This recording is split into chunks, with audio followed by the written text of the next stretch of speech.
महाभारत में दानवीर कर्ण ने भगवान श्री कृष्ण को अपनी व्यथा सुनाई, अपनी समस्याएं गिनाने लगा कर्ण। पहली बात कर्ण ने भगवान श्री कृष्ण से कही कि मेरी मां ने मुझे जन्मते ही त्याग दिया। क्या यह मेरा अपराध था कि मेरा जन्म एक अवैध बच्चे के रूप में हुआ? दूसरी बात कर्ण ने भगवान श्री कृष्ण से कही कि आचार्य द्रोणाचार्य ने मुझे शिक्षा देने से मना कर दिया क्योंकि मैं क्षत्रिय नहीं था उनकी नजर में। क्या यह मेरा अपराध था? कर्ण ने तीसरी बात कही कि द्रौपदी के स्वयंवर में मुझे अपमानित किया गया कि मैं राज परिवार का हिस्सा नहीं हूं। क्या यह मेरा अपराध था? मुझे बार बार अपमानित किया गया। तो जवाब में, उत्तर में भगवान श्री कृष्ण ने कहा कि हे कर्ण, अब जरा ध्यान से सुनो। मेरा जब जन्म हुआ तो मेरा जन्म ही कारागार में हुआ। मेरे पैदा होते ही मृत्यु मेरी प्रतीक्षा कर रही थी। जिस रात मेरा जन्म हुआ उस रात मेरे माँ बाप से मुझे अलग होना पड़ा। जहां पहुंचा वहां हर वो काम करना पड़ा जो ग्रामीण क्षेत्रों में करना पड़ता है। गायों का गोबर अपने हाथ से उठाना पड़ा। मैं जब छोटा था, चल नहीं सकता था, तब मेरे ऊपर प्राणघातक हमले किए गए। मुझे मारने की बारंबार कोशिश की गई।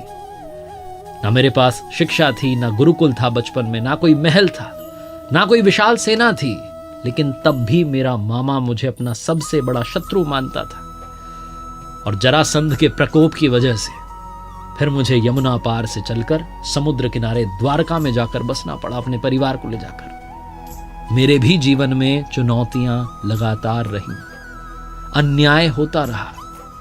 जीवन में कितनी बार अन्याय हो रहा है ये महत्वपूर्ण नहीं है। जीवन में कितनी बार अपमानित किया जा रहा है ये महत्वपूर्ण नहीं है। महत्वपूर्ण यह है कि आप उस अपमान का, उस अन्याय का जवाब कैसे देते हैं। आपके पास कितना ज्ञान है जिसका आप इस्तेमाल करते हैं और इन सब चुनौतियों को पार करते हुए आगे बढ़ते हैं, क्योंकि जीवन तो भगवान का भी सरल नहीं था। श्रीमद् भगवद गीता, जो महाभारत के मध्य में युद्ध की शुरुआत से पहले भगवान श्री कृष्ण ने अपने सखा अर्जुन को 18 अध्याय 700 श्लोक के रूप में सुनाई, उस श्रीमद् भगवद गीता से 5 बातें आज मैं आपके लिए लेकर आया हूं और 5 श्लोक ऐसे लेकर के आया हूं जो गीता का सार समझाते हैं। आइए शुरू करते हैं। सीखोगे नहीं तो जीतोगे कैसे, ये लर्निंग सीरीज। मेरा नाम है RJ Kartik. 5 learnings from Shrimad Bhagavad Gita. शुरू करने से पहले आपको बताना चाहता हूं कि अपनी हर कहानी के अंत में आपसे कहता हूं, ऊपर वाले के आशीर्वाद के साथ कर दिखाओ कुछ ऐसा कि दुनिया करना चाहे आपके जैसा।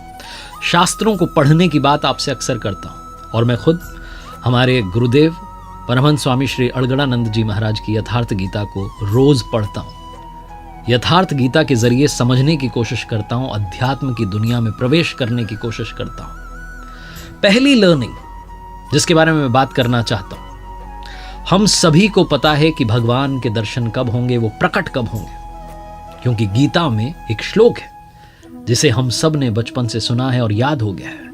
यदा यदा हि धर्मस्य ग्लानिर्भवति भारत अभ्युत्थानम धर्मस्य तदात्मानं सृजाम्यहम्।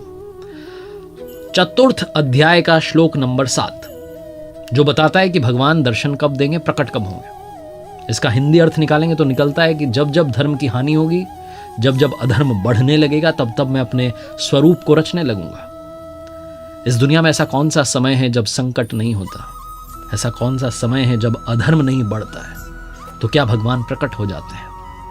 हम में से बहुत सारे लोगों ने वो श्लोक तो समझ लिया, लेकिन उसके ही आगे भगवान श्री कृष्ण ने उसी श्रीमद् भगवद गीता में कहा कि जन्म कर्म च मे दिव्य मेवं यो वेत्ति तत्वतः त्यक्त्वा देहम पुनर्जन्म नैति मामेति सो अर्जुन। भगवान श्री कृष्ण ने कहा कि मेरा जन्म तो होगा, लेकिन मेरा जन्म और कर्म अलौकिक है। वो इन चर्म चक्षुओं से देखा नहीं जा सकता। वो अलौकिक है, वो दिव्य है। उस दर्शन के लिए आपको निर्मल होना होगा। उस दर्शन के लिए आपको मोक्ष प्राप्ति के रास्ते पर चलना होगा। और वो रास्ता क्या है वो भी भगवान श्री कृष्ण ने श्रीमद् भगवद गीता में बताया। ओमित्येकाक्षरं ब्रह्म व्याहरन् मामनुस्मरन्। ओम का जप, मेरा ध्यान, यही वो रास्ता है जिसके जरिए, जिस रास्ते पर चलकर आप उन प्रभु के दर्शन पा सकते हैं। दूसरी बात श्रीमद् भगवद गीता का सार समझाती है श्रद्धा।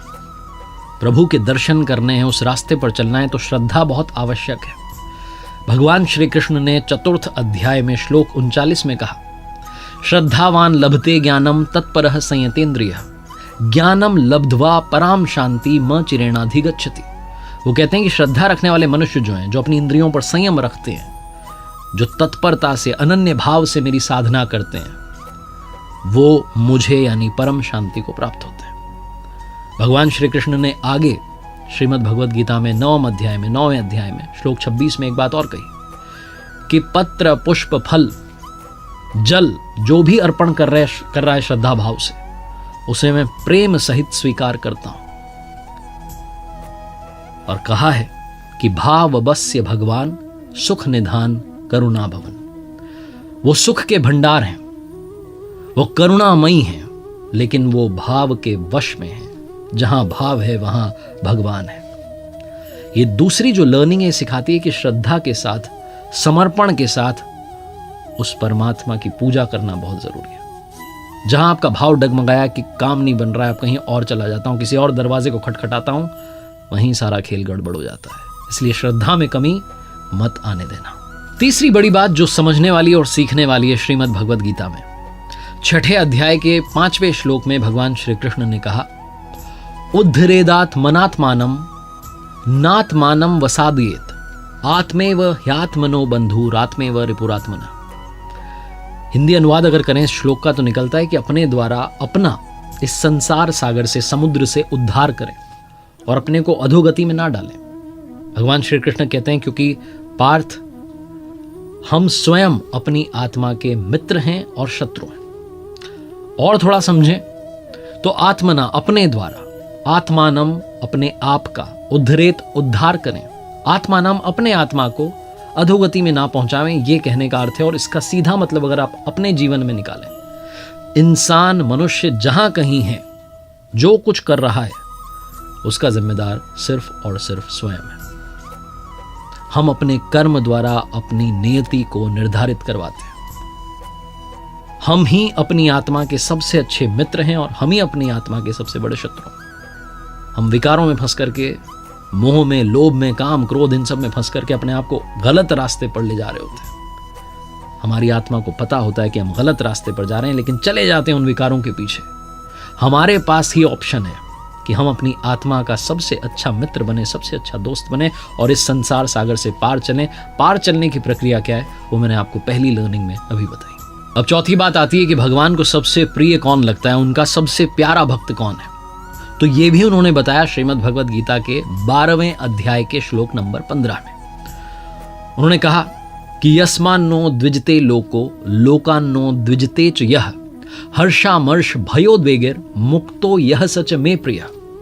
कहने का मतलब यह है कि जिससे किसी को कष्ट नहीं पहुंचता हो, जो किसी के द्वारा विचलित ना होता हो, जो सुख में, दुख में, चिंता में, खुशी में, हर्ष में समभाव रहता हो, वो मुझे अत्यंत प्रिय है। भगवान श्री कृष्ण कहना चाहते हैं जो समभाव हो चुका है, जो प्रभु की मर्जी मान करके चल रहा है कि जो हो रहा है वो करवा रहा है, अपने आप को समभाव कर चुका है, वो भक्त मुझे प्रिय है। रियल लाइफ एग्जाम्पल लें तो हमें अपने व्यवहार से किसी को ठेस नहीं पहुंचने देनी है। हमारी बातों से कोई उदास ना हो जाए, हमारी बातों से कोई परेशान ना हो जाए, इतना तो हम कर ही सकते हैं। अपनी वाणी में संयम तो ला ही सकते हैं। लेकिन दुनिया में लोग कोशिश करेंगे आपको पिंच करने की, आपको गुस्सा दिलाने की, आपको क्रोधित करवाने की, आपसे उल्टा सीधा बुलवाने की, लेकिन उनसे बचना है।